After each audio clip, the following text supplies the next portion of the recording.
Imagine yourself not as a mortal wandering the dusty hills of Attica, or tending sheep beneath the gaze of Apollo's sun, but as something far stranger, quieter, lonelier, a lesser Greek god, not one of renown or legend.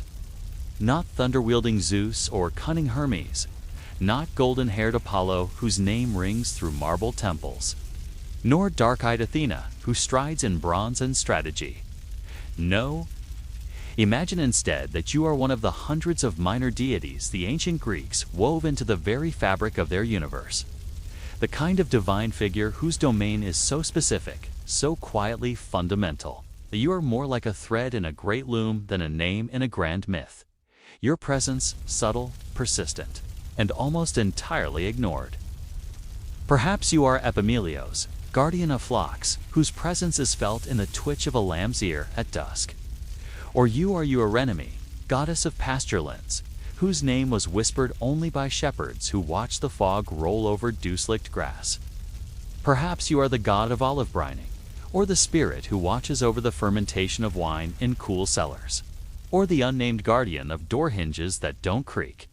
And if that sounds absurd, remember that the Greeks did not imagine their world divided cleanly between mortal and divine, but saw in every process, every gesture, every shift of nature and society, the hand of a being who required attention, respect, ritual, and offering. And so they made space in their vast pantheon for gods who never appeared in epic poetry, never took mortal lovers, never joined battles or stirred the sea. Gods who instead lingered in kitchen hearths and orchard rows and half-forgotten boundary stones covered in moss. Gods whose names were known only to a handful of villagers in a single valley, passed from parent to child like an old charm, sometimes mispronounced, sometimes confused with another, until finally it was lost entirely, and even then, you, the god, remained uncalled, but still alert. Your immortality is not heroic, not gilded in song, but cyclical, unchanging, tied forever to the function you were born or assigned to, bound by metaphysical duty to a corner of the cosmos that no longer needs you, or perhaps never did in the way humans imagined. You do not sleep, not really, but you drift in a state of patient stasis, sensing the subtle movements of your dominion, the slow decomposition of a fallen fig, the faint shift of water in a clay jar left in the shade. These are your omens, your signs, your theater. While Zeus rules from Olympus and Dionysus receives offerings in ivy-covered shrines, you exist in silence, neither envied nor feared, simply forgotten, and yet not gone. Because to be divine in the Greek world was to embody a principle, however mundane, to serve as the personification of an aspect of reality itself, and so long as that aspect persists, so do you. Like the echo of a prayer never fully spoken, like the warmth left behind after a fire has died. You do not receive hymns, your image does not appear on urns. No epic speaks of your deeds, because there are no deeds to speak of, only continued presence, and that, in the end, is what makes you essential, even if no one remembers why. You watch, silently, as centuries pass in the blink of an eye, temples crumbling into vines, villages becoming ruins, languages shifting and reshaping the syllables that once carried your name, until even that name is no longer pronounced correctly, if it is spoken at all, and your domain shrinks not because the world no longer needs your function, but because the world has simply forgotten to look, forgotten to ask, and so you become more like weather, like habit, like intuition, not absent but ambient, not known but felt. A subtle divine pressure holding together the normalcy of daily things.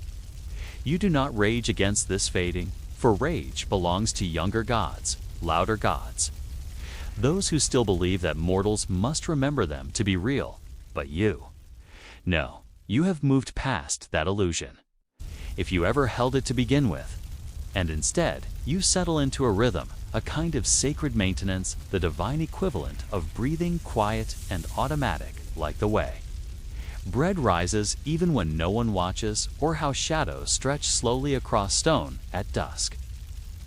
Still, there are moments, rare and flickering like candlelight in wind, when someone somewhere stumbles across your presence and feels, for a moment, the weight of something old and unnamed. A traveler passing through a glade hears a bird song that stirs unfamiliar emotion. A child touches a stone that hums faintly beneath their palm. An elder wakes from a dream that was not their own and smells fig leaves in the air, though it is not their season. And in those moments, you feel something shift just slightly, and perhaps you press your presence closer. Curious, hopeful even, but always patient, for you have learned the long art of divine waiting. And you know that these touches, these glimpses, are like the passing of comets, rare and beautiful and gone too soon. But enough to remind you that your domain, though overlooked, is not lost, that your existence, though denied by time, persists in echoes, in small resistances to chaos, in the stable repetition of the mundane. And you think, sometimes, of the other lesser gods, the scattered, quiet beings of your kind, each folded into a corner of the world, each with a task that once seemed vital and now seems trivial. The goddess of spindle speed, the spirit of sheep birthing seasons, the minor deity of harvested saffron stored in ceramic jars. And you wonder if they feel it too, the slowness, the stillness, the creeping edge of irrelevance, and whether they've embraced it as you have. Not as a curse, but as a kind of sacred hush, a contemplative eternity where nothing spectacular ever happens, and nothing ever truly ends either. You do not gather, you lesser gods, not often. For what would you say to each other? But you sense one another sometimes, like distant mountain peaks glimpsed across mist, not close, but known, and that knowing is enough. A fellowship not of shared stories, but of shared silence. And when mortals do call upon you, clumsily, mistakenly, or through rites passed down with half the words lost, you listen not with pride or irritation, but with the softness of an ancient hearth, with the familiarity of someone who has always been there, even if never acknowledged. And you answer, with thunder or transformation, but with small mercies, a smoother birth, a slightly better yield, the absence of sickness in a time of cold, or just a quiet night's rest, untroubled and complete. You are not thanked, not really, but you were never in it for thanks.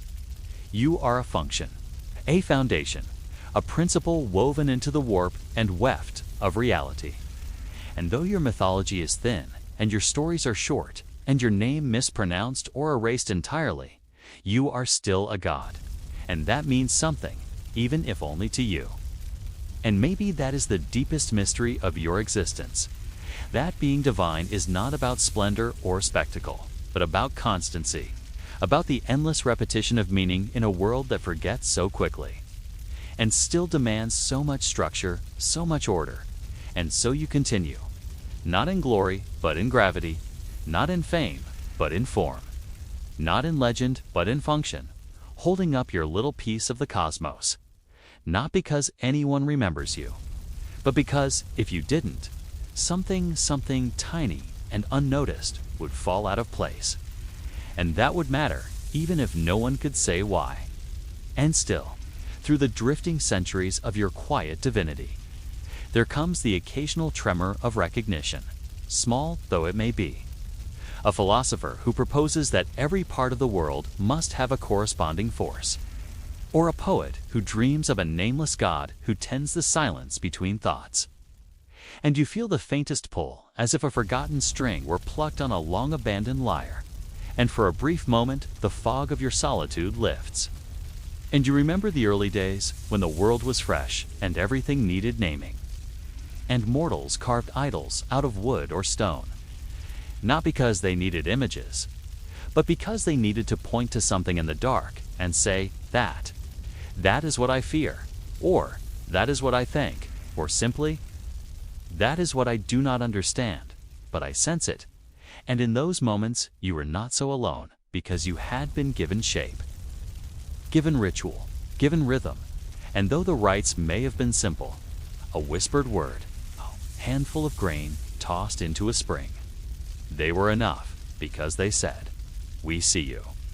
And now, as those memories grow dim, and time stretches longer than even divine minds were meant to grasp, you find yourself preserving not just your domain, but the memory of having once been noticed, and that becomes part of your function too. A God who does not merely oversee the ripening of fruit or the settling of dust, but who bears the quiet weight of the past, who remembers what others have forgotten and carries it like a lamp through a world that no longer asks for its light. And perhaps that is why you endure when others fade, not the mighty ones, whose names are forever etched in marble and myth, but the middling ones, those whose domains were not vast enough to anchor them, and whose stories were not strong enough to echo. They disappear or are folded into other gods, or are discarded by new religions like clothes outgrown. But you remain because you have adapted to absence. You have learned to thrive in being unseen. You have made a home in the cracks of collective memory, where myth phrase into dream, and dream into instinct, and there, in that twilight, you reign in your own quiet way. You are not worshipped, but you are still real, in the way that habits are real. In the way that old pathways in forests remain visible long after the travelers have gone, trodden by animals who do not know why the path exists, only that it is easier to follow. You watch mortals stumble into your domain, not in reverence, but by accident. A farmer who pauses while harvesting, overcome by a sense of stillness. A child who lines stones in a circle with no idea why. A traveler who mutters a word that was never taught to them and doesn't know from where it came. And in those moments, you are remembered without being known, and that is enough to give you shape again. If only briefly, a God formed, not from gold or fear, but from repetition and rhythm and the persistent weight of old belief. And if, in the span of centuries, you are called upon with true intention, by some scholar digging in forgotten texts, or some wanderer who chooses to believe that not all gods have stories, then perhaps you offer them a dream, a sense of rightness, a gentle evening in which all the world feels balanced. You do not offer visions, you do not give boons, but you offer something rarer, peace, the kind of peace that comes not from certainty, but from surrender, from the acceptance that not all things must be explained or named or praised. Some things, some gods simply are, and in their being the world is steadier, and so you return, always, to your stillness, to your role, to your quiet maintenance of the overlooked divine. And while time presses forward and civilizations rise and fall like waves on a shore, your domain persists, not untouched, but resilient, absorbing change like old stone absorbs heat, never resisting too forcefully, simply enduring. And as temples give way to churches and churches to skyscrapers and skyscrapers to glowing rectangles in hands, the need for meaning does not fade. It only shifts, and though you are no longer called a god, you are still a presence, perhaps now known as atmosphere, as vibe, as the inexplicable comfort of a certain kind of morning, or the way certain smells evoke things never lived, memories never formed, but still felt. You begin to understand that divinity was never about being adored. It was about being a pattern, a frame upon which the human mind could drape its uncertainty. And you, quiet, continuous, patient, are still that frame, still that pattern, not because anyone needs you to be, but because you are, and always have been. You remember when the Greeks believed the gods walked among them, not because they truly thought Aphrodite might appear in the marketplace, but because the idea gave order to chaos, made beauty something with an origin, made fear something that could be bargained with. And you, even then, played your part, never in the center, never on stage, but always just behind the curtain, making sure the ropes held, that the backdrop didn't fall, that the play could go on, and when it ended, You stayed to sweep the stage, to snuff out the lamps, to lock the doors. And you did it gladly, for someone must. And who better than a god of forgotten things, of little moments, of continuities so small they go unnoticed. You no longer ask for offerings. You haven't for millennia. But still, you are fed. In strange ways, a story told around a fire that echoes an old prayer, though no one recognizes it as such. A folk custom performed with laughter and no idea where it came from. A moment of stillness when a tired person lays their hand on a tree, unaware that they are touching what was once sacred, still is. These nourish you, not like ambrosia, but like memory, like meaning. Like relevance, unspoken but undeniably present. And you realize, in your long divine consciousness, that this is how God survived the death of their worship. Not through resistance or reinvention, but through humility, through transformation. Through surrender to the slow erosion of form into feeling of name into presence. You are not proud, not anymore.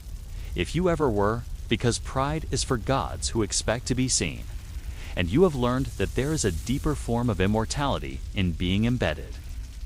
In being essential but uncelebrated, like the keystone in an arch no one notices, but without which the whole thing would fall.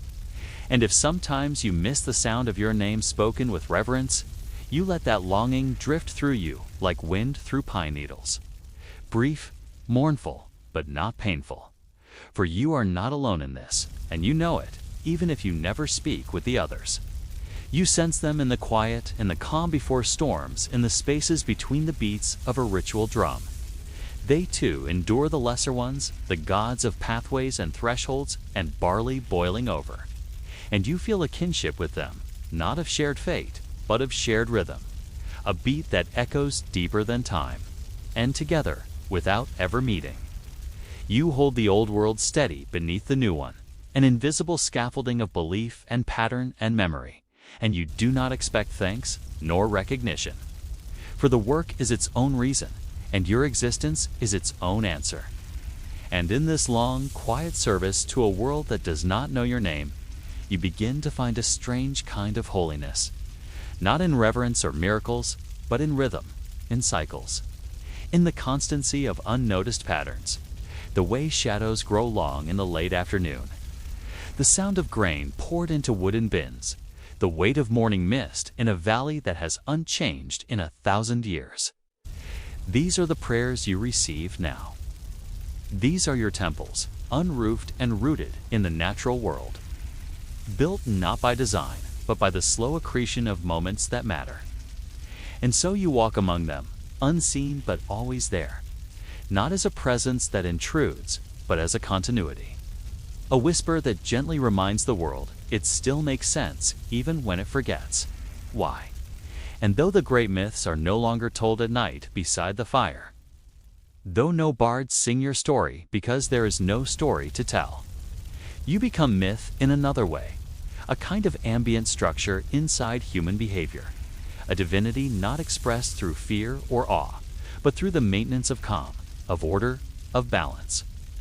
And you realize, slowly, that while the grand gods were loud and spectacular and adored, they were also temporary, burned like fire through human attention and then faded, replaced, syncretized, forgotten, while you, overlooked and unnecessary, persisted. Not because of what you represented, but because of how you represented it. Through consistency, through humility, through the soft power of simply continuing. And there is a lesson in that, one that you would offer. If anyone thought to ask, that meaning does not require spectacle. That holiness does not require grandeur. That divinity does not require worship. It only requires presence, sustained and patient. As enduring as tide or breath or the slow spread of moss on old stone. And so you do not seek more than what you have. Do not chase recognition or revival. Do not cry out from your corners of reality. You simply remain. Because that is what you were made to do and what you have chosen to do. Because in your constancy there is comfort. And in your quiet there is safety. and perhaps in some unseen way. Your continued being prevents the whole world from unraveling, not dramatically, not in a blaze of godly fury, but gently, like threads pulling free from a tapestry, one by one, until it no longer holds together. And so you hold it, quietly, invisibly, endlessly, not because you must, but because you can. And that, in the strange mathematics of divinity, is reason enough. And in those rare moments when someone stumbles upon your story, a scholar in an archive, an amateur mythologist, a wandering mind scrolling through half-remembered pantheons, and finds the faintest mention of your name or function, you do not awaken in the way epic gods do, shaking mountains and setting the sky ablaze.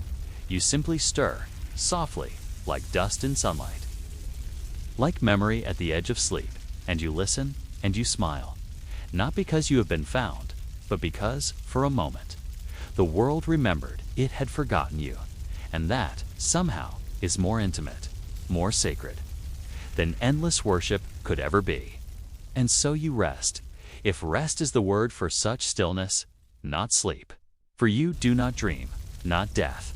For you do not end, but something softer, stranger, more eternal, a wakeful waiting, a sacred stasis in which nothing happens, and yet everything is always happening, a divine silence thick with meaning. You are no longer tethered to temples, nor limited by language, nor even defined by the culture that once named you. You have become elemental, the god of persistence itself, the deity of things that quietly endure, of memories that linger beyond their source, of songs whose melodies haunt without being heard, of habits no longer useful but still comforting, of rituals performed without knowing why. And in this, you're more God than the gods who ruled Olympus in their drama and thunder. For you have become what they never could, invisible and indispensable, unshaken by neglect, untouched by myth's corrosion, unburdened by story. And that, perhaps, is the irony. That the most boring god, the one whose name was whispered once in a barley field and then never again, the one who presided over the folding of wool or the drying of clay pots, has outlasted the gods who commanded armies and reshaped mountains, because the world still folds wool, still dries clay, still repeats small sacred acts without calling them sacred. And in that repetition, you are present. You have learned to speak without voice, to guide without touch, to comfort without being known. And if there is divinity in that, and surely there must be, then you have found a kind of enlightenment the great gods never sought, the holiness of humility, the grace of obscurity, the eternity of the everyday. And so, should someone listening now, in this moment, find their eyes growing heavy, their breath slowing, their mind floating gently between waking and sleep, you are there, in the quiet space between thoughts, between heartbeats, between the tick of time, not as protector or savior, but as a reminder that even the forgotten is worthy, that even the small is sacred, that even the boring may be divine. And so you continue, not in fire or thunder, but in hush, the hush of history, the hush of myth, the hush of sleep. And you smile, if gods can smile, and you wait, because you have always been waiting, and you are in no hurry, because time for you is not a river, but a still pool beneath an olive tree, its surface undisturbed, reflecting sky. And that is enough. It is always enough.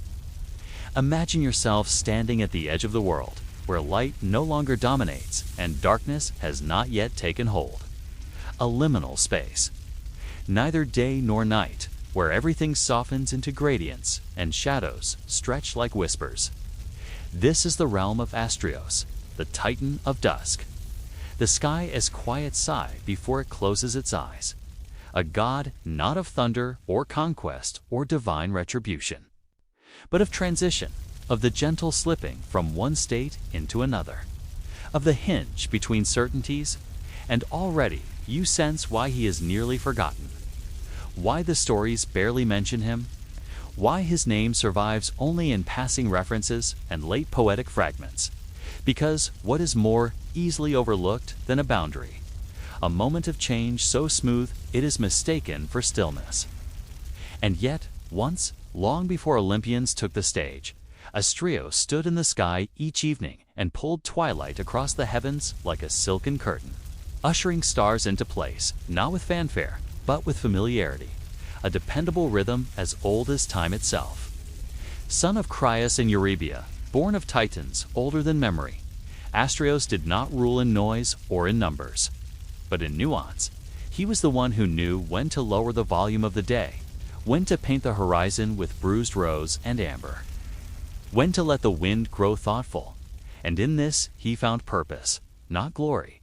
For dusk is not a time for applause, but for reflection, for softness, for a slow unclenching of the soul. And if mortals prayed to him, they did so not with demands, but with sighs, perhaps unspoken, as they watched the light change and felt something inside them shift too. He was the father of the winds, Boreas of the north, Zephyrus of the west, Notus of the south, Eurus of the east, and of the 5 wandering stars. The planets, each godlike in motion, but born of dusk's embrace. And so his influence lingers, even now, in the softest gusts, in the paths of celestial bodies, in the hush before night begins in earnest. But Astraios himself, the Titan, the origin, is a name nearly lost. Not erased through violence, but through irrelevance. Because he belonged to a world that changed, and he, being of transition, did not resist that change, but yielded to it, as twilight always yields to night. And so, when the Titanomachi came, that grand cosmic war between Titans and Olympians, Astraios did not roar, did not rise, did not rebel, but simply stepped aside, knowing that even battles must pass through dusk on their way to dawn, and that his domain would remain not as power, but as presence. And when the dust settled and the younger gods took their thrones, Astraios was not chained in Tartarus, not cast into the void, but simply faded, not out of punishment, but out of process. His function absorbed, his name misplaced, his stories left unwritten, because who, after all, writes poems about the middle, about the hinge, about the soft space where one thing becomes another? And in that quiet withdrawal, Astraios became something more than forgotten. He became essential in a different way, a structural part of how the world remembers its own transitions, not as a character in myth, but as a texture in experience, a softness felt rather than seen, the way one might feel the changing of light even with eyes closed, the subtle descent of temperature that accompanies the end of day. And as centuries slipped by, his name remained only in the margins, among astronomers tracing orbits and philosophers musing on thresholds.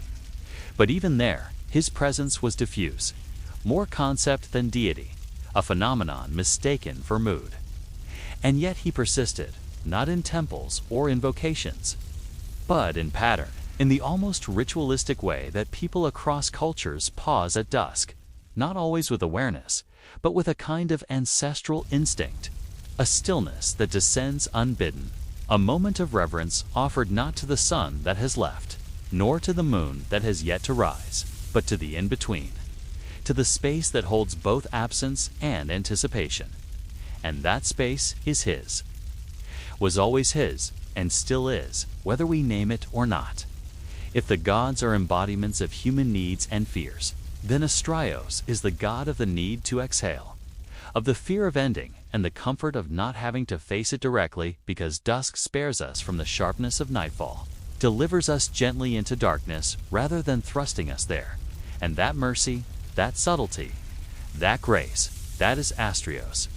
He understood that not all power is loud, that not all change must be ruptured, and so he worked in gradients, in fade-outs, in the art of almost night, almost rest, almost forgetting, almost peace.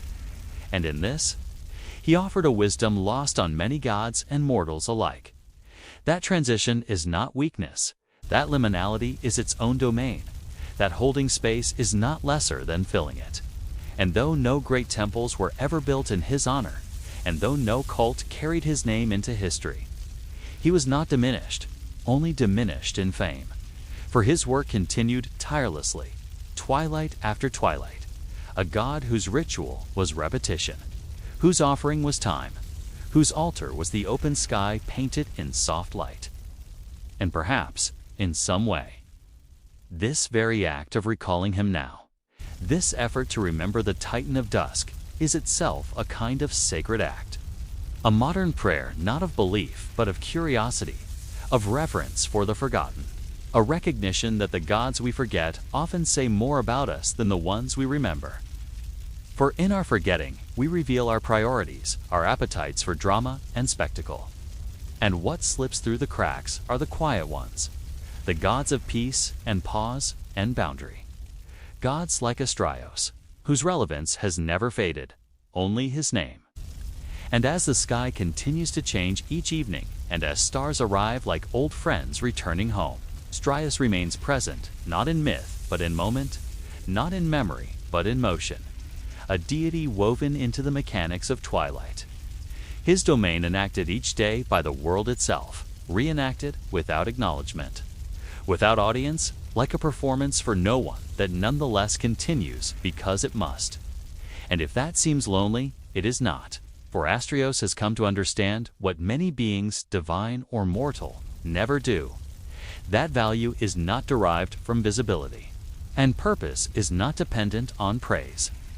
Dusk does not need an audience to be beautiful, and Astraios does not need worship to be divine.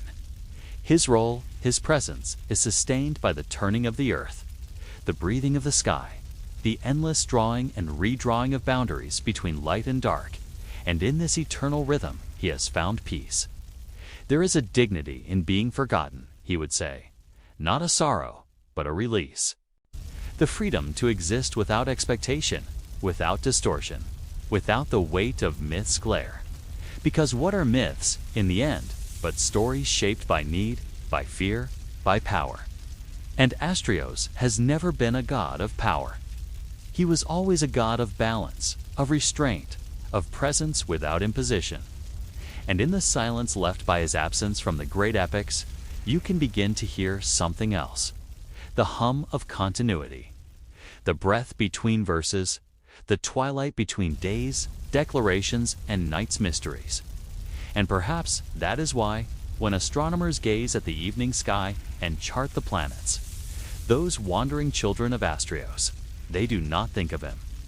Yet they follow his legacy, for he gave shape to their motion, their names, their meaning. And when the wind rises softly at dusk and rustles leaves or cools tired skin, it is his breath, though no one calls it so. And when people pause, just for a moment, to look out a window as the light fades and feel that strange, inexplicable quiet settle inside them, that too is Astraios working not through miracles, but through mundanity. And there is, in that mundanity, a kind of sacredness too often ignored. The holiness of habit, the divine embedded in dust-colored details, the God in the unnoticed. And maybe that is the deeper truth of Astraios' fall, that it was never a fall at all, but a withdrawal, a willing step back from the pageantry of Olympus into something older, something quieter, something more enduring than story. The pulse of transition, the sigh of the sky, the hush that holds the world together between its extremes. And so, as temples crumbled and new names rose, as centuries spun themselves into centuries, Astraios was never truly absent, just beneath, just behind, just beyond, like the echo of a thought not quite remembered, like the light that lingers on your closed eyelids long after you've turned away from the sun. And in this gentle disappearance, Astraios did something no other god dared. He allowed himself to be replaced, not violently, not with bitterness, but with grace, with the understanding that even gods serve the world, not the other way around, and that if their service is no longer needed in name, it may still be required in nature. So while Helios and later Apollo were called upon to drive the chariot of the sun, and while Nyx and Selene claimed dominion over the night, Astraios never contested, never reclaimed, never corrected. He simply let the roles pass, trusting that Dusk would always remain and that his presence in it would continue whether acknowledged or not. And so the stories turned elsewhere, toward louder figures, more vivid dramas, tales of betrayal and thunder and desire, while Astraios faded into myth's periphery. Yet Dusk did not fade, and twilight remained, and in that consistency lay his quiet triumph. For in every culture that followed, in every belief system that arose from the bones of the old, there has always been a reverence for the threshold, for the boundary time, for the hour when birds fall silent and lights begin to glow. Whether it is the Islamic call to Maghrib prayer or the Japanese concept of Eugen in twilight landscapes or the old Celtic belief in liminal hours when the veil thins, dusk has always mattered, always carried weight, always held something sacred, and though no one calls it Astraios, it is him nonetheless, filtered through centuries and cultures, diffused like the very light he governs. And he, patient as always, accepts this transformation not as loss but as evolution, content to be the God whose name need not be remembered for his work to continue, for his spirit to remain. Perhaps that is the true nature of Dusk itself. Not an ending, not a beginning, but a folding together of both, a blending, a mingling, a handoff.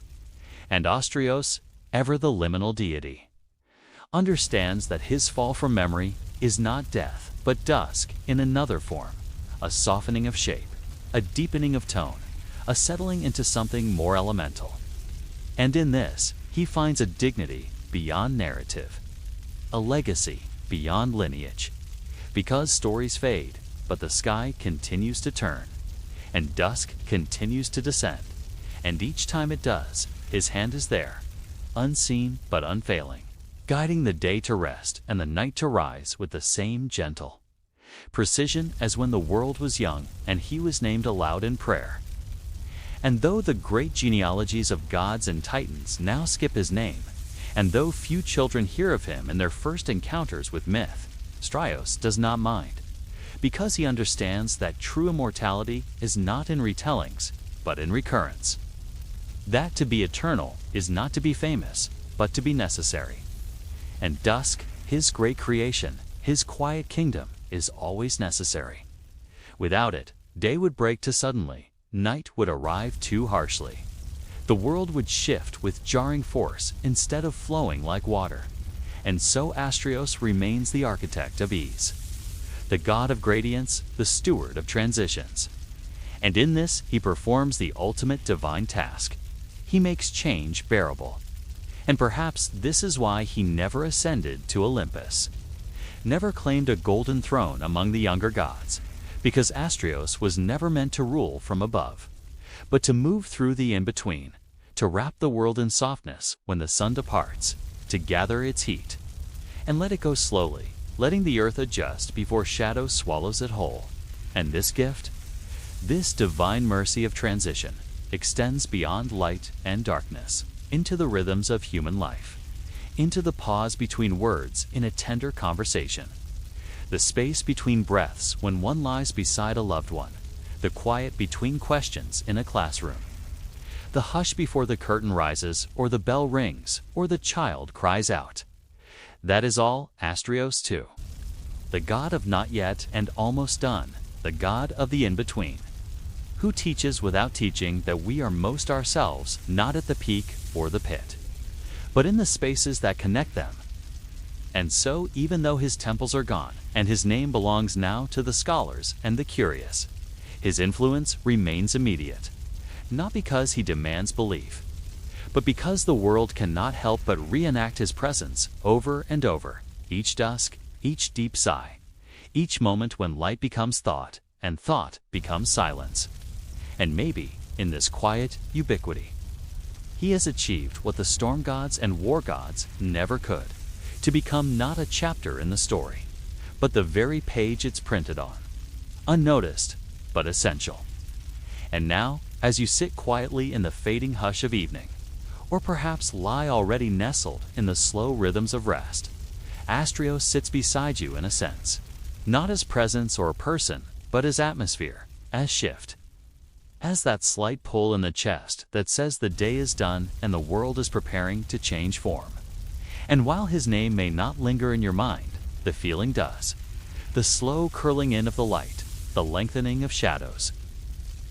The way sound softens as the sun lowers. All these are his signs, his signatures, etched not in scripture, but in sensation, in the ordinary holiness of winding down. His fall, then, was not a failure or defeat, but a relinquishment, a passage from story to structure, from named God to unnamed truth, from myth to mechanism. And this may be his greatest legacy, that he teaches us how to let go without vanishing, how to yield without disappearing, how to change without breaking, because dusk, after all, is not the death of day, but its evolution, its maturation into something quieter, more reflective, more inward. And so too with Astraios, who has matured into silence, into absence that is presence, into a godhood that no longer needs declaration, because it has become environment. And if you find comfort in the evening calm, if you sense peace when the world lowers its voice, if you ever feel that strange, sacred hush that settles as stars begin to blink awake, that is him, still at work, still keeping watch, still pulling the edges of light over the world like a blanket. And you, who have followed his story, who have remembered his name even for this short time, have become part of his revival, not in worship, not in ritual, but in attention, in presence, in that rarest of gifts. Noticing, and perhaps that is all he ever wanted, all any forgotten God ever hopes for. Not temples or tithes, but to be noticed again, briefly, gently, for what they gave the world. And now, with that noticing complete, with dusk's quiet rain descending once more around you, Astraios returns to his post at the world's hinge, content as ever to hold the hour no one claims, to tend the threshold, to guide the world from light into rest, not with thunder, not with fire, not even with song, but with silence, with softness, with a breath, a pause, a presence that never left. Picture yourself at the edge of a riverbank, not in this world, not in this century, but in a space, carved from mist and memory, where the soil is dark with centuries of ash and offering, and the sky hovers low, as if crouching to hear what must be whispered. It is dusk, yet it does not feel like the end of a day, feels like the edge of a world. This is not the china of temples carved into stone or scrolls filled with ink. This is Shang China, 3,000 years before the present, in a time when gods had no statues, only presence. And the divine revealed itself not in thunder or scripture, but in crackled bone and sacred smoke. There is no marble, there is no paper, there is only the silence of breath before invocation. A wooden hall rests in the hush of the plain, its beams dark with the oils of sacrifice, its threshold worn smooth by the knees of generations. Inside, a man kneels not as a gesture of subjugation, but as alignment. His robes rustle softly, like reeds in a shallow lake. His hands are clean, his posture reverent. And resting between his palms is not a blade or a scroll or an idol, but the pale curve of a turtle shell. It is smooth, hollowed, prepared. Not for food, not for ornament, for a question. He holds it like one holds the skull of an ancestor, carefully, with awe, because this shell is not inert. It is the threshold between seen and unseen, and he is about to ask the gods. He does not do this alone. Around him, other robed figures move in silence, not speaking, for speech is to course a tool for this sacred work. A low fire burns, its smoke white and dry, curling into the rafters as if seeking approval from something above. The floor is clean. The tools are arranged with the obsessive precision of ritual.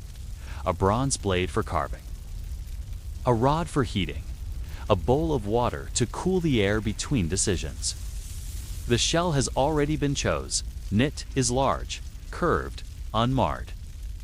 Its underside has been thinned with care.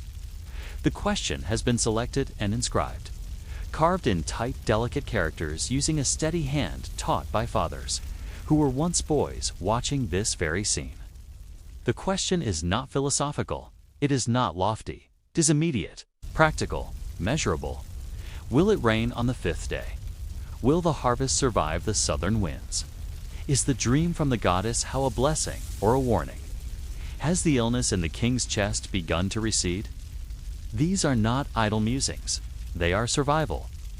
The shell holds the answer not because it knows, but because it listens. And the gods, the ancestors, the unseen, the numinous speak not in voices, but in heat and fracture. The diviner lifts the bronze rod from the coals. It glows, not fiercely, but steadily, its tip a red eye in the dim. With slow breath, he touches it to the back of the shell. The air does not cry out, but something in the room changes. A sound small and sharp, like the crack of a tooth inside one's own mouth. A fracture blooms across the shell's underside. He lifts the rod, waits. A second time, another contact, another sound, another line. The room does not speak, but it listens. The patterns are observed. Where the cracks begin, how they stretch, which direction they lean. These marks are not accidents. They are the breath of something vast answering through material. The diviner leans forward, eyes narrowing. He traces the fissures with a fingertip. He closes his eyes, then opens them. He understands. He writes the interpretation beside the original question, marking it not with certainty, but with clarity. The gods do not shout. They never have. They murmur. And in crack and silence, they have spoken. The shell is now sacred, used, inscribed with inquiry, answer, and, when the day's past outcome. It is stored, not discarded. It joins others in neat stacks, in hidden rooms, in dry earthen vessels. A library of bone. A nation's memory rendered in scapula and plastron. Each one a breath held in divinity. Each one a moment when time, worry, and the sacred met at a point of fire. And as the man bows before the hearth, tucking the now serged shell onto a cloth of silk, he does not expect revelation, only response. He does not demand miracles, only clarity. He does not seek proof, only presence. This is not magic. This is governance. This is truth as measured by fracture. And the gods, watching from their place beyond name and beyond image, do not descend, do not reply in thunder. They do not need to. They have already spoken. The Shang dynasty did not build its power on monuments or armies. Alanet was founded in rhythm, in repetition, in the steady beat of ritual that echoed not just through palaces, but through the marrow of daily life. From around 1600 to 1046 BCE, it ruled a landscape not with decrees carved into stone, but with questions etched into bone, decisions cracked into fire. Where other civilizations gave their gods faces and stories and jealousies, the Shang gave theirs silence. They were not absent. These gods, they were vast. They were not personalities, they were functions. The supreme deity, Shang was not a king of gods, not a fatherly figure in the sky, but a force unreachable, distant, ruling with a presence so complete it required no voice. He did not speak. He did not descend. He needed no temples of gold. He needed obedience. He needed form. Beneath him stood the spirits of nature, gods of wind, of river, of hill and cloud. They too were not figures in myth, but mechanisms of the world. They were known, named, but not worshipped with song or story. They were consulted. They were offered to. They were activated by ritual. But it was not to them that the Shang turned most often. It was to the dead, because beneath Shangdi and beside the elemental spirits stood the ancestors, many, powerful, watching. They were not gone. They were relocated. They did not drift. They remained, hovering near the bones of their descendants, near the altars of their lineage, listening for incense smoke, listening for their names. And most importantly, they responded. Of all the forces the Shang feared or revered, it was the royal dead former king's mothers. Patriarchs who could shape the world directly. To forget them was to die. To honor them was to survive. They were not mere memories. They were administrators of fate. The rains did not fall. It meant an ancestor had been ignored. If a crop withered, it was not drought, it was disapproval. The king understood this. He was not only a ruler, he was the highest priest, the greatest diviner. His job was not merely to command armies or negotiate alliances, but to kneel before cracked bone and ask the gods, the spirits, the dead, what should be done. Not for approval, for instruction. Because once a bone cracked and an answer appeared, it was final. It was law, not symbolically, literally. There were no appeals. The king's authority was rooted not in charisma or bloodline, but in access to the divine signal within fracture. And this practice was not vague. It was methodical, recorded, repeated. The king, or a priest appointed in his name, would kneel before the bone. He would carve the question, will the river flood next month? Should we send envoys to the Eastern Territory? Is the queen's dream favorable? Shall we bury the prisoner or burn him? The shell would be cracked. The result would be read, recorded, and then followed. Sometimes the same question would be asked repeatedly over days to track how the answer evolved. Sometimes the result would be contradicted by the outcome, and that too would be recorded, not erased. The Shang were not seeking only divine approval. They were collecting data. Thousands of these bones have been unearthed, mostly in Enyang, the old Shang capital, and they form not just a religious archive, but a civic one. They are diaries of a nation asking its soul what to do next. But this was not superstition, not in the way modern minds might presume. It was a system.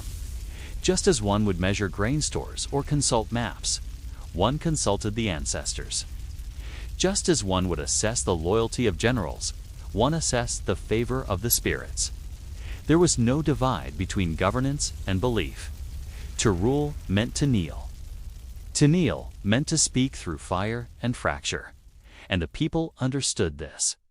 When they saw the king at war, they knew he had asked permission. When he ordered a sacrifice, it was not cruelty, was compliance. When he spared a village, it was not mercy, it was because the bones had cracked in their favor. And when he failed, they did not blame his strategy. They blamed his ritual. Ritual was not symbolic, it was operational. To conduct the correct ritual meant you were in alignment with the forces of the world. To deviate was to break the machine. Everything was sacred. Everything was procedural. The line between the political and the divine was not blurred, it was non-existent. And the result was a civilization built not on stories, but on structure. On the repeated crack of fire against bone. On the memory of what questions had been asked and how the gods had answered. Their gods did not forgive. They did not love. They did not change. They did not care if you wept. They cared if you performed the sequence correctly.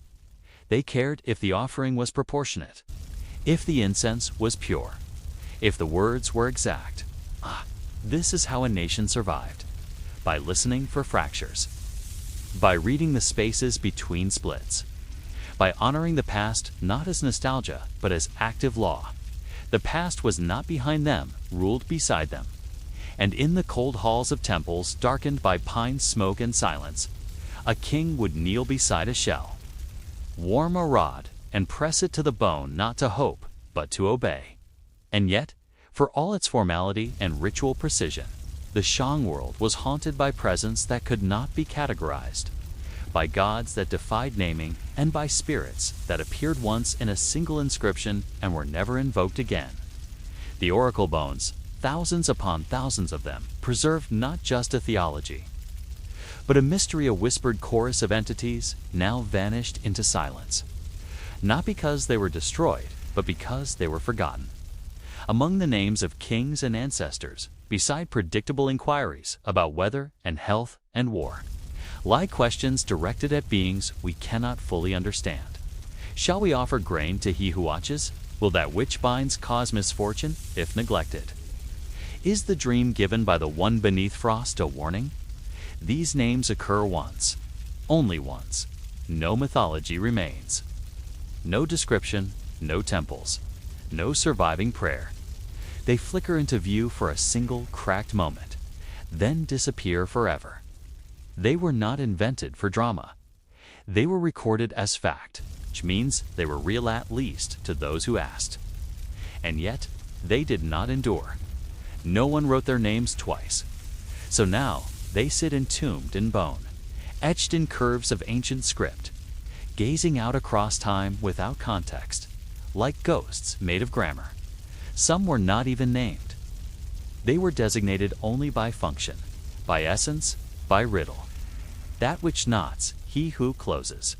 The presence without scent. These were not titles meant to obscure.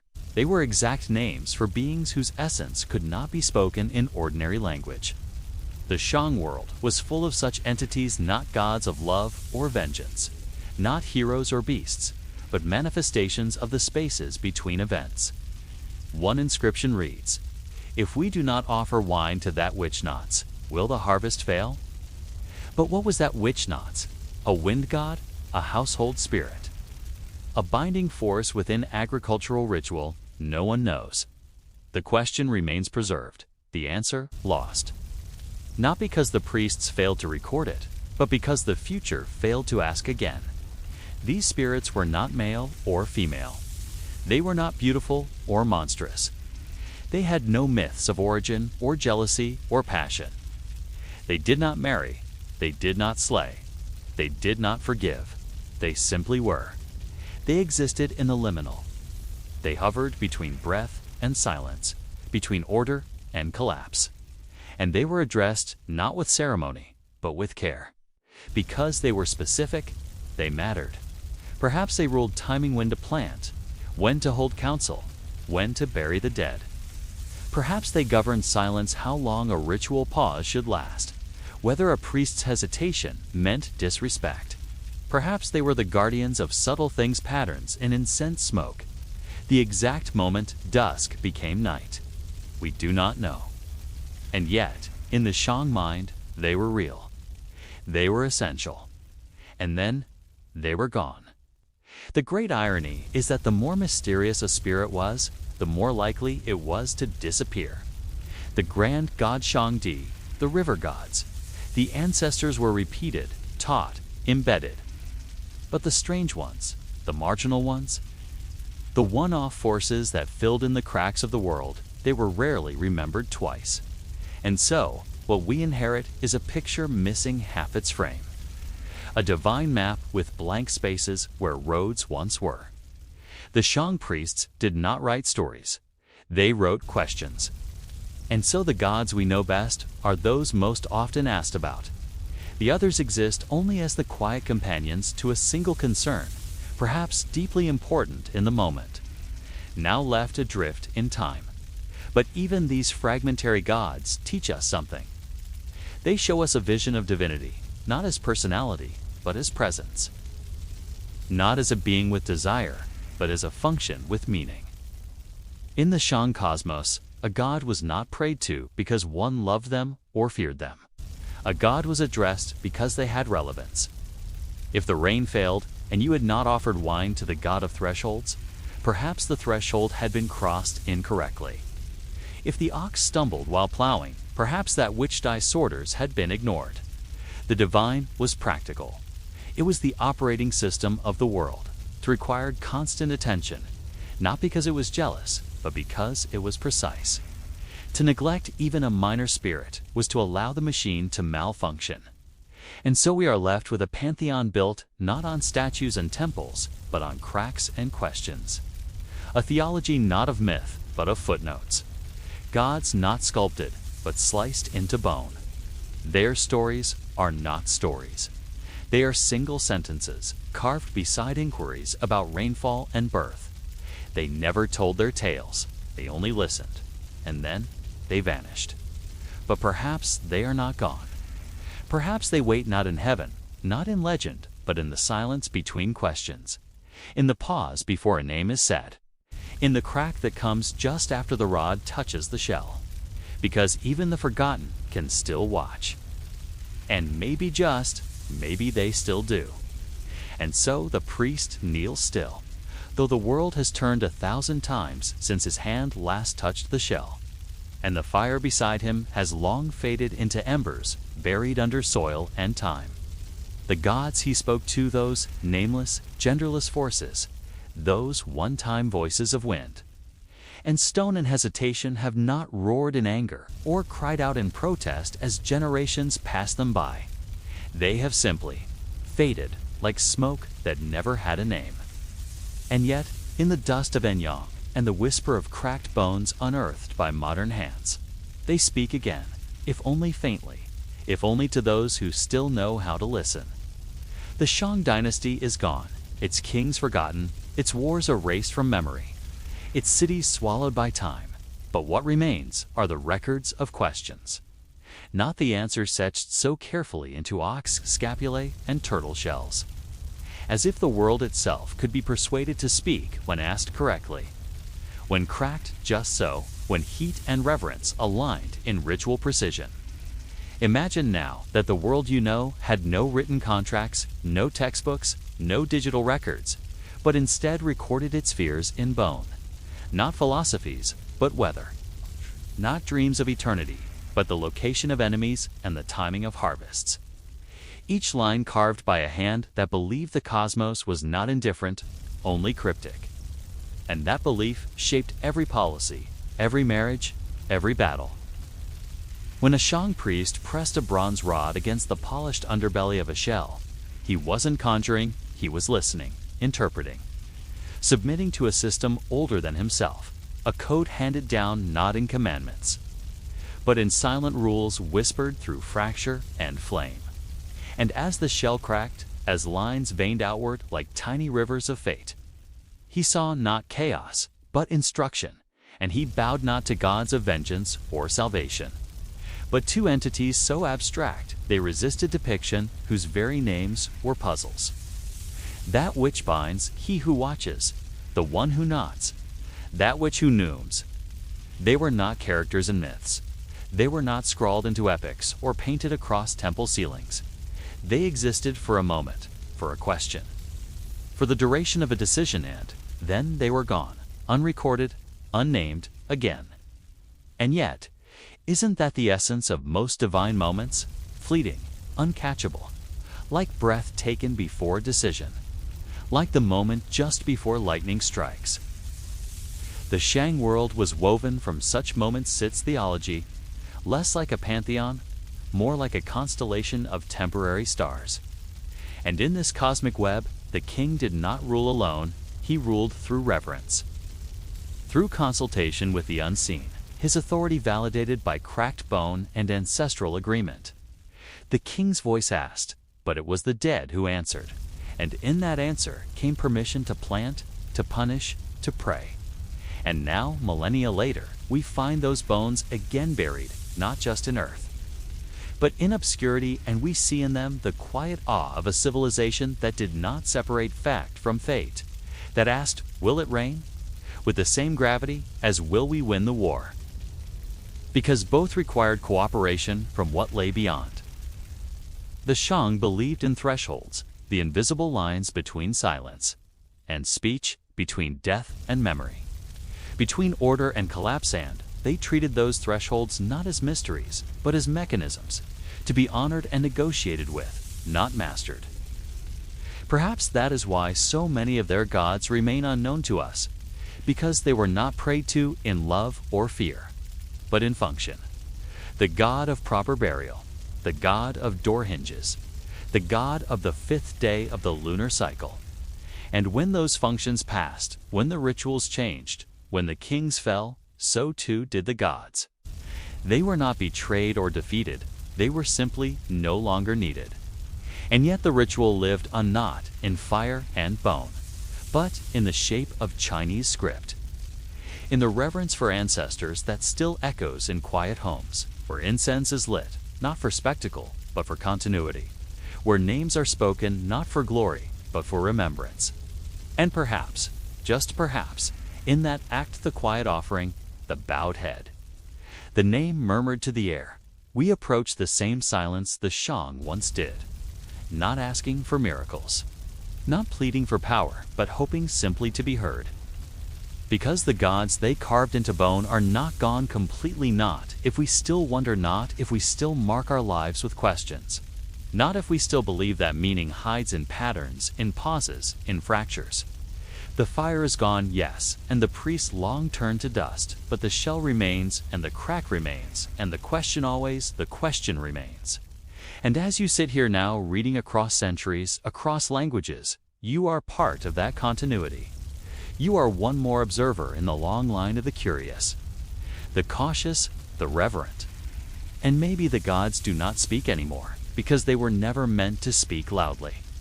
Maybe they are still listening, still waiting for the right kind of silence, for the precise heat of inquiry, for someone to pick up a forgotten shell and say again, with care and clarity, will it rain tomorrow? Or will my child survive the winter? Or even, simply, is anyone there? Because the act of asking is itself sacred, and every question, carved with intention, becomes a ritual of remembrance. And so as the world spins on, and ancient capitals collapse into farmland, and royal bloodlines turn to myth, and scholars debate the etymology of words no longer spoken, somewhere just maybe that which nots lingers still, listening not for worship, but for recognition. And he who watches waits not in the clouds, but in the creak of a floorboard, in the space between breath and reply, in the crack that follows pressure. The Shang are gone, their gods unnamed, their stories unwritten, but their questions endure, and that may be all that matters. Because if you listen closely in your own life in the rituals you don't know you perform, pausing at doorways, whispering a name before you sleep, wondering at the stars you may find, just faintly, that the silence answers back.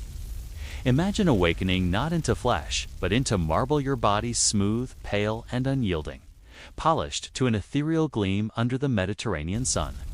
Your gaze is fixed, eternal, cast over the bustling forum where citizens barter, magistrates proclaim, and generals march. Yet you do not blink. Your lips, though shaped in perfect proportion, never move, and yet you are heard through law, through ritual, through fear, through habit. You are not hidden in the heavens, or draped in clouds, or seated on some unreachable peak of Olympus. You are here among them, not a symbol of divinity, but its embodiment present in marketplaces minted on coins, whispered in supplication before wars, carved into stone above thresholds, and sealed into the calendars that govern the rhythm of the year. You are a god, not abstract or unknowable, but part of daily life, institutionalized, ceremonial, politicized. In Rome, divinity is not transcendence, it is function, it is bureaucracy, it is omnipresence, not through belief, but through necessity. The Roman gods, unlike their Greek cousins, were not unruly forces of nature shaped by myth and drama, but were instead administrators of the cosmos, each with jurisdiction, each with responsibility, each with a job. Jupiter reigned above as sovereign, but his authority was not emotional or whimsical, it was executive. Beneath him, gods such as Juno governed marriage and childbirth, Mars oversaw warfare and discipline, Venus mediated love and civic unity. Vesta guarded the eternal hearth of the city. Minerva instructed artisans and scholars. Neptune ruled the sea with calculated command. And Mercury facilitated trade and contracts with the precision of a postal clerk. Every god was assigned a portfolio, a ministry of the divine state, and within that framework, divinity became a mirror of Roman governance, structured, hierarchical, utilitarian. Even the lesser-known deities held office. Janus presided over beginnings and doorways, his two faces watching both past and future. Clocina watched over the sewers, goddess of filth, but also of purification.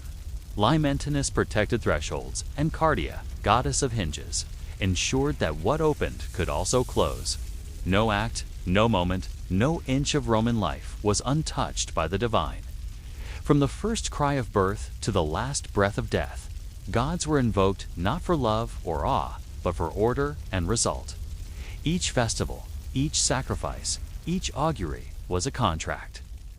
Do you te de, I give so that you may give. Piety was a transaction, not a passion, and the gods were expected to respond. In spring, before soldiers marched, the temples of Mars thrived with offerings oxen slaughtered, blades consecrated, vows uttered in the measured tones of the pontifices. They did not pray. They negotiated. The god was not adored. He was bound. If victory came, honors were paid. If not, the god was blamed. His image sometimes dragged through the streets in mockery. This was no relationship of wonder. It was an agreement. A covenant etched in bronze and sealed in blood. Even temples themselves reflected this civic function, not shrouded in silence or mysticism, but active, open, often loud. They hosted not just rites, but public meetings, legal ceremonies, the swearing of oaths, the organization of festivals, and even the collection of taxes. The temple of Jupiter, Optimus Maximus, was less cathedral than capital. They tended calendars, interpreted omens, executed rituals with exactitude. Their role was not to spread belief, but to maintain balance. They were functionaries of faith. And as the Republic transformed into empire, the divine order expanded. Human rulers began to ascend into the realm of the gods. Julius Caesar, assassinated by men but resurrected by decree, became Divus Julius, the divine Julius. His adopted son, Octavian Augustus, claimed the title son of a god, and later, subtly and then overtly, assumed divine honors himself. Statues of Augustus adorned temples. Altars were dedicated to his genius, his divine spirit. Prayers were spoken not only to the gods of old, but to the emperor himself. To be divine in Rome was no longer limited to the mythic. It could be earned, it could be awarded, it could be manufactured.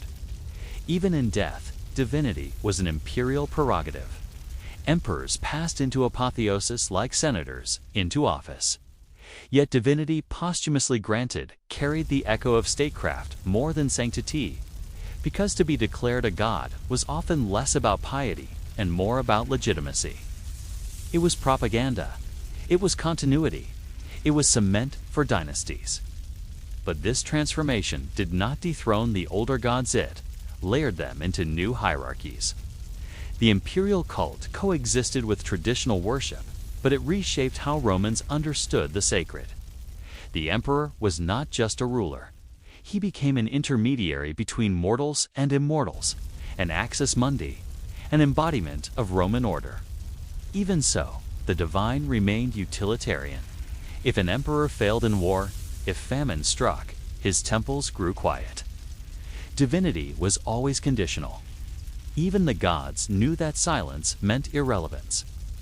And so, you endure not by command, not by miracle, but by pattern. To endure as a Roman god was a burden cloaked in majesty. Imagine the sensation of being everywhere and nowhere at once, your name etched into coins, but never spoken with warmth. Your likeness gilded into armor, but never touched in intimacy. Your temple grand in public, but soulless, devoid of genuine awe. You were seen daily, yet rarely beheld. For the Roman citizen did not look to the divine with wonder or trembling adoration. They looked to you the way a lawyer looks to a statute, reliable, immutable, but impersonal. Your presence was an expectation, not an exception. And in this constancy lay a peculiar form of exile. You, a god, were never allowed to rest. The sun rose, the omens were read, the augurs cast their birds into the sky, and your will was presumed. You had no voice of your own. Only rituals interpreted your silence. You were less like a father or a mother to your people, and more like a constitution held. Cited, feared when necessary, but never loved. The festivals in your honor were choreographed with the precision of political theater. Behind the incense and wine and sacrificial blood, there was calculation. For every offering, there was expectation.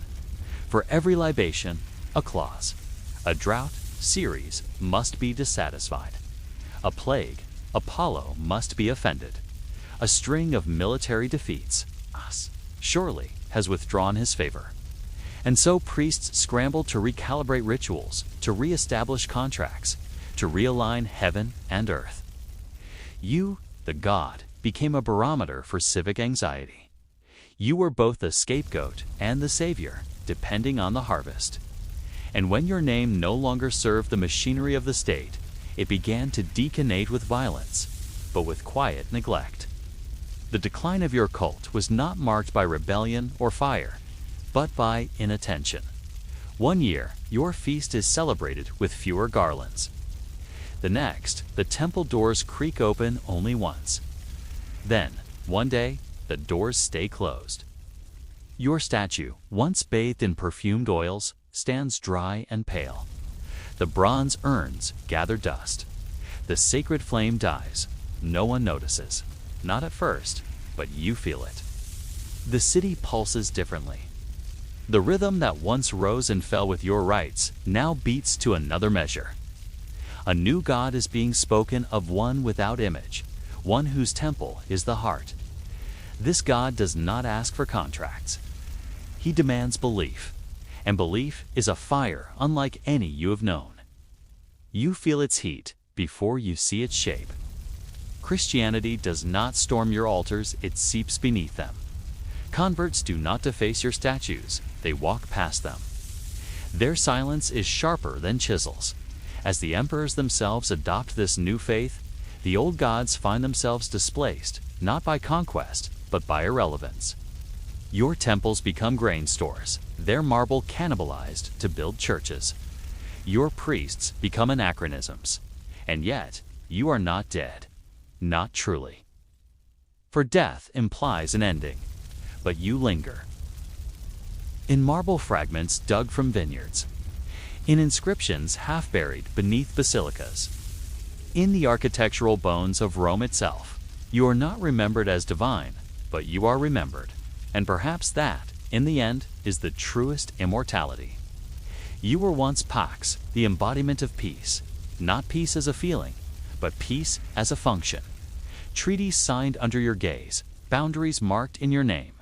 You were Victoria, victory herself, sculpted as a winged woman standing triumphant over the chaos of war.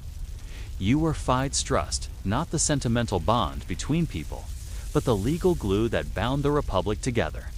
You were the abstraction made real, the invisible made visible. But when belief changed its nature, when it became personal, emotional, interior, you were left behind. No longer was it enough to serve. The gods now had to love and be loved. And you, the ancient Roman god, knew not how to love.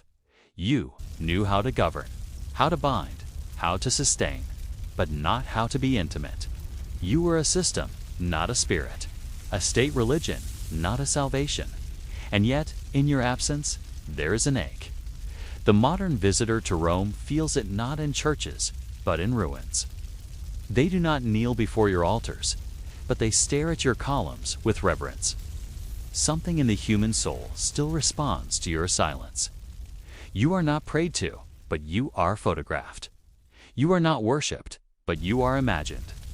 Tourists walk the Via Sacra and wonder what it was like when you were real.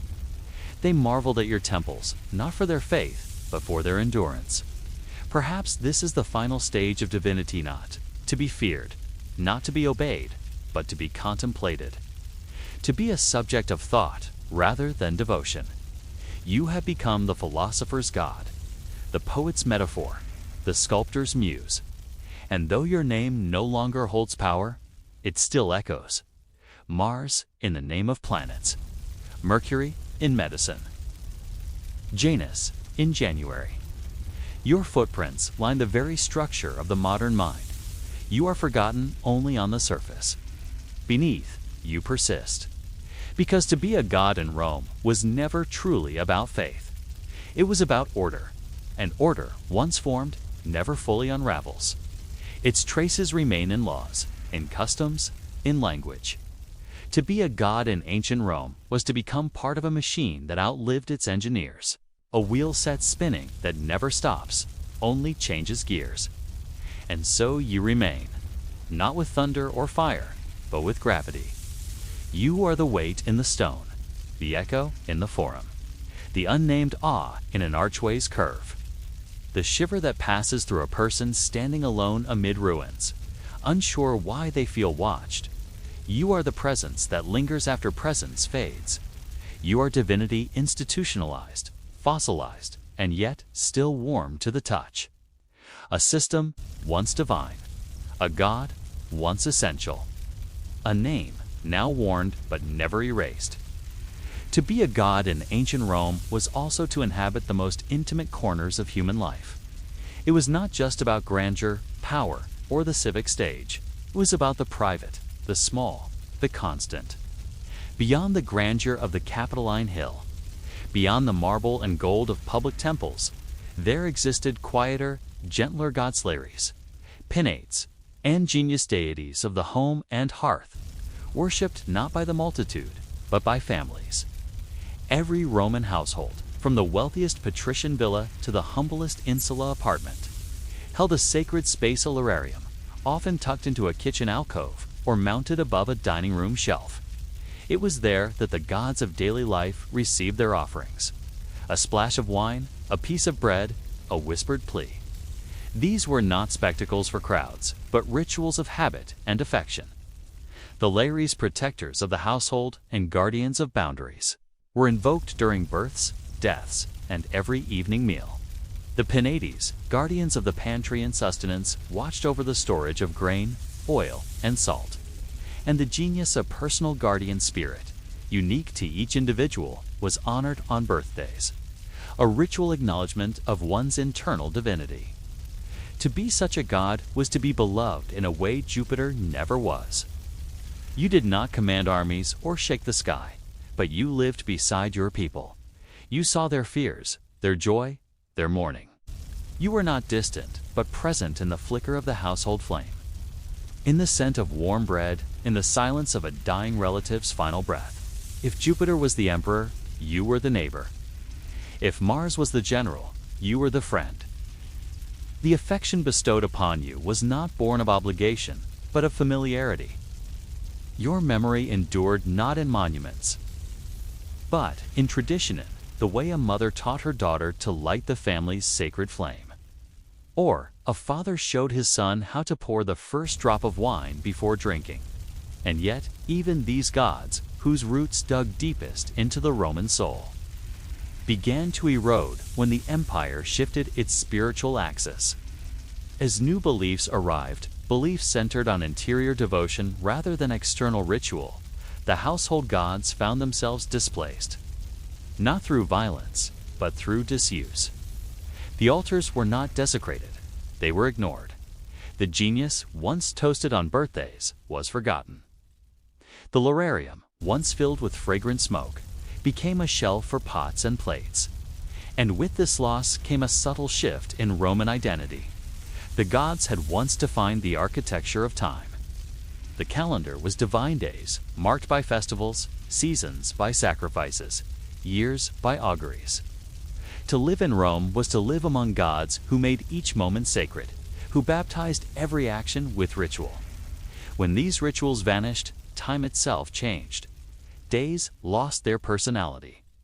The year became linear, not cyclical. Without Vesta's fire, the hearth cooled not just in homes, but in hearts. For Rome, religion had been a binding agent, a shared choreography. Even those who doubted still danced. But when that choreography collapsed, people no longer moved in step. They turned inward. Individual faith replaced communal rhythm, and the gods, once everywhere, became nowhere. Some attempted to adapt. Philosophers like Cicero and Seneca reinterpreted the gods allegorically, seeing them not as literal beings, but as representations of natural order and moral truth. Jupiter became justice, Mars became courage, Venus became desire. In this way, the gods survived but as ideas, not presences. They no longer listened, they no longer responded. They became intellectualized, abstracted. Others tried syncretism, merging the Roman gods with foreign ones. Isis with Ceres, Mithras with Sol Invictus. These cults thrived in pockets among soldiers, merchants, and immigrants. Their rituals were secretive, emotional, experiential, far removed from the formal, dry ceremonies of traditional Roman worship. And for a time, the old gods coexisted with the new. Rome was vast, and its spiritual ecosystem diverse. But time was not on the side of the gods. As the Christian message spread, offering salvation, forgiveness, eternal life, eroded the foundation on which the Roman gods stood. Reciprocity, obligation, conditional favor. A God who loved you unconditionally required no contract. A God who suffered for you asked for no offering. A God who promised heaven rendered temples obsolete. And so, temple by temple, the gods were dismissed, not refuted, but rendered unnecessary. Their disappearance did not happen in a single edict or war. It was a slow tide, imperceptible at first, then undeniable. Children grew up never learning the old prayers. Priests died without successors. Festivals were repurposed, renamed, then removed. The temples were sold, stripped, or left to decay. The great statue of Jupiter in the Capitoline Temple, once the city's sacred axis, was taken down, not smashed, but dismantled like an outdated machine. Pieces of it were melted into coins or tools. The divine became scrap. The gods themselves, if they still lingered, watched in silence, for they were never meant to intervene. That was never their role. They were not saviors. They were structures. And structures collapse. But what lingers after a structure falls? Its shape in memory, its influence in language, its pattern in behavior. Even today, the fingerprints of Roman divinity remain. In our calendars, we still echo Janus with January, Mars with March, Juno with June. In our words, we summon Mercury when we speak of mercurial minds, or Venus when we invoke beauty. Our architecture still mimics their temples. Our legal systems still inherit their logic. Our art still borrows their iconography. We may not bow to them, but we still walk among their shadows. And sometimes, in the quiet spaces between things, they whisper not with words, but with presence. A statue, long eroded, still conveys power. An inscription, half-worn, still asserts authority. A ruined temple, open to the sky, still demands reverence. We no longer fear the gods, but perhaps we still feel them. And in the end, when the rituals stopped and the fires dimmed, what remained of the gods was not their dominion, but their form. The marble endured. The myths, fragile, mutable, told in hushed voices across generations, shifted. Evolved, were rewritten, but the statues stayed. They stood through rain and sun, war and neglect, earthquakes and politics, bearing witness to a world that no longer remembered their names, yet instinctively respected their gaze. Their presence became architectural rather than spiritual, aesthetic rather than theological. Yet even as objects of decoration, they exuded something more. Not power, not threat, but gravity. A kind of sacred residue. Tourists touched the hem of a toga carved from stone and felt, inexplicably, reverence. Schoolchildren passed between broken pillars and fell into silence. Not because they believed, but because they sensed that others once had. And that belief, though extinguished, left behind a kind of ash. You cannot always see it, but you feel it under your skin. That is the final state of divinity. Memory without mandate, form without function, beauty without burden. Yet this is not the erasure the gods feared. It is a transformation. For to be remembered is its own kind of worship. And they are remembered not through hymns, but through architecture lectures. Not through sacrifice, but through museum guides. Not through fear, but through fascination. They have passed into another realm, not of Olympus, not of the heavens, but of the archive. The gods of ancient Rome now live in indexes, in dissertations, in podcast episodes, and university syllabi. They are taught, they are debated, they are filmed. They have become intellectual afterlives, no longer feared, but no longer forgotten. They endure in the realm of symbol. Mars now rides atop sports logos. Venus lends her name to razors and perfume. Janus lives in metaphors of time. And though they no longer rule lives, they shape imaginations. That, too, is power. Not the power to command legions or cast thunder, but the subtler influence of association, myth, and metaphor. Even in science, the old gods persist: Apollo in moon missions, Mercury in thermometers, Saturn in the rings of gas giants. The celestial order still borrows Roman nomenclature. They name the planets not with numbers, but with stories, because even as belief died, narrative survived, and narrative is immortal. The gods, stripped of their altars, found resurrection in language. To speak of mercurial moods, of martial spirits, of venereal beauty, is to invoke them, however unconsciously. We mouth their names daily without realizing it. They have become the grammar of our culture, the punctuation of our worldviews. And that is perhaps the most enduring kind of divinity, not one that demands prayer, but one that is invisible and foundational. The gods now live in metaphor, but even metaphors have weight. Even abandoned symbols carry echoes. Walk through the ruins of Rome and listen. The stones do not speak, but they remember. They have borne the footprints of centuries. They have heard senators lie, priests chant, emperors whisper. They have cradled the feet of 1,000 barefoot supplicants and the sandals of generals. They have carried the weight of gods, and still they hold. The gods, too, hold no longer in flesh, no longer in voice, but in structure. They are the spirit of arches, the soul of columns, the breath within the basilica that used to be a temple. They linger not as answers, but as questions. What did it mean to be divine? What does it mean now? Perhaps they ask us in return, what does it mean to be forgotten? Is it erasure? Or is it the final freedom? For to be a god in ancient Rome was never freedom. It was duty. It was surveillance. It was to be fixed in place, immobile yet watched, called upon yet never calling. The gods did not choose their fate. They were shaped by human need, trapped in expectation. They could not falter. They could not weep. They were not allowed fatigue, confusion, or evolution. To be a god in Rome was to be crystallized pure function, idealized form. But now, released from function, they float free. They inspire rather than enforce. They decorate rather than dominate. They are not agents of fear, but of wonder. And perhaps that is the better immortality. Not one bound to festivals and formulas, but one carried quietly in art, in myth, in marble. They are no longer gods in the Roman sense. They are gods in the human sense.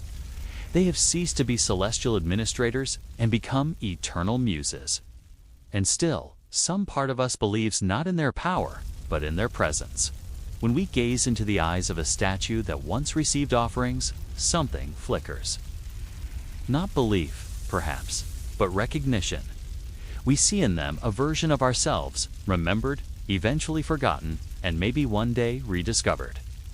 They are not only monuments to divinity, but mirrors of mortality. For all gods, in Rome and beyond, are ultimately shaped by the people who need them. They rise as reflections of our hopes and fall with our disillusionments. They endure as long as we ask questions that require more than human answers. And when we no longer ask, they sleep. But they do not die. They do not fade. Because the very impulse to create gods is part of what makes us human.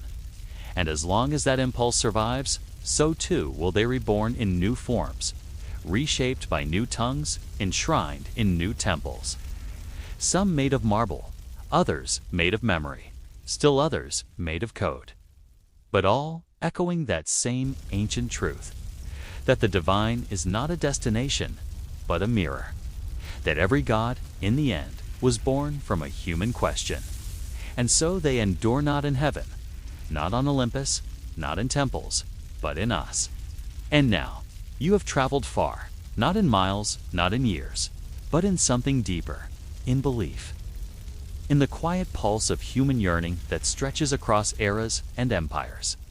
You began in Egypt, standing in tombs filled with silence and incense, wrapped in linen and prayer, where hearts were weighed against feathers, and eternity was carved into walls with patient chisels. You walked beside those who whispered spells into the darkness, not to control, but to harmonize, to balance life and death, chaos and order, hope and memory. Then you turned and followed Inanna, the Queen of Heaven, descending layer by layer, stripping away crown and robe and title until she stood bare before the forces below. Vulnerable, human, divine. You saw her die. You watched her return, not unchanged, but wiser, transformed by descent. You stood among the burning bones of Shang, China, where gods answered in the cracked patterns of heated oracle bones, and kings listened with reverence to the soundless voice of the divine etched into silence. Their divinity spoke not through thunder, but through fracture, a whisper carved in heat and ash. And then you found yourself beneath the archways of Rome, among towering columns and civic pomp, where gods were appointed like magistrates, served like patrons, institutionalized into offices of marble and smoke. These gods did not rage. They administrated. They oversaw marriages, watched over contracts, guarded thresholds, and governed the harvest. You watched them ascend with empires and fade with the same med, and across all these lands, across all these centuries. What began to emerge was a thread, something soft, ancient, and familiar. A rhythm, a pattern, a shared gesture across cultures. The outstretched hand, the bowed head.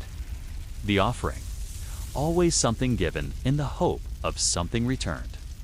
It was never the gods themselves that were identical, but the shape they took in the heart of humanity.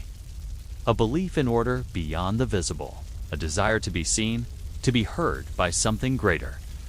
A fear of being left alone in a world that moves too fast, too cruelly, too indifferently. And that is what you've really walked through. Not mythology, but meaning. These were not superstitions. They were structures. They gave names to grief. They wrapped rituals around birth. They justified power and soothed loss.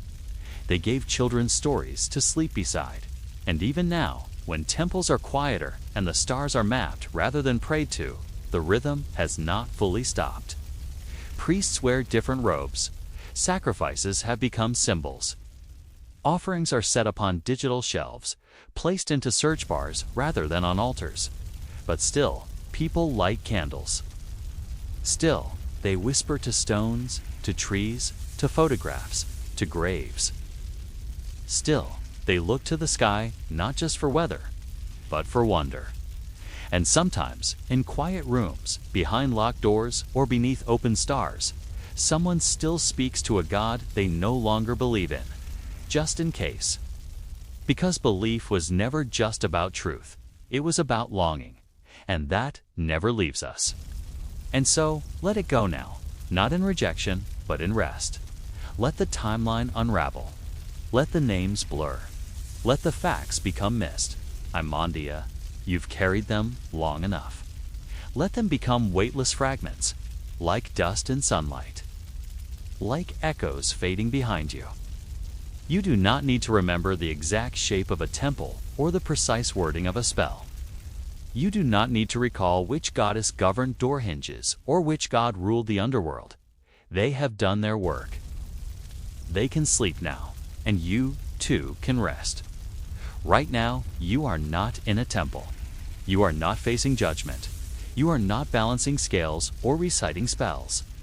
You are simply still in a quiet room, in a warm bed, in your own breath. There is no divine name you must recall, no script to follow, only the soft, slow rhythm of your own heartbeat, only the gravity of your own body sinking into comfort. This is the real miracle, not the gods outside, but the stillness within. And if it is true, as some say, that gods disappear when they are no longer remembered, then tonight you have brought them back, not through worship, but through witness. You listened. You walked with them. You carried their names, their stories, even for a moment. And that is enough. You have honored their fading with presence. And now, let them rest. Let them return to stone, to symbol, to silence. Close your eyes. Let the echoes fade. You have journeyed far, not in space, but in spirit. You have crossed dynasties and deserts, temples and texts. Now it is time to return, not to history, but to your own dream, to the sanctuary of your body, to the temple of sleep. Breathe deep. Let it all go. The gods are silent now, and so you may be too.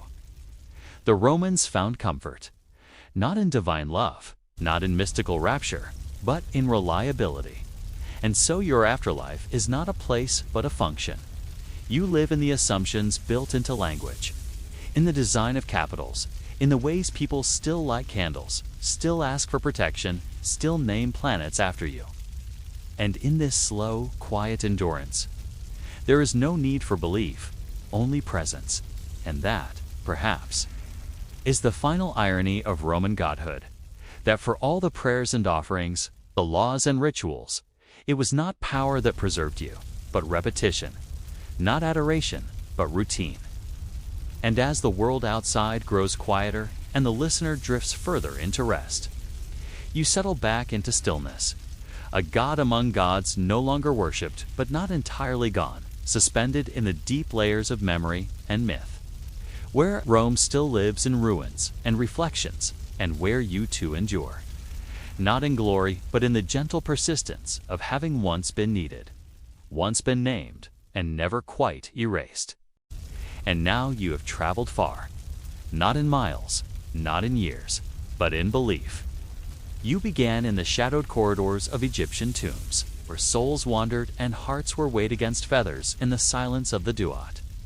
You followed the footsteps of Inanna, descending through 7 gates into a kingdom ruled by death and silence, where even a goddess could be broken and returned anew.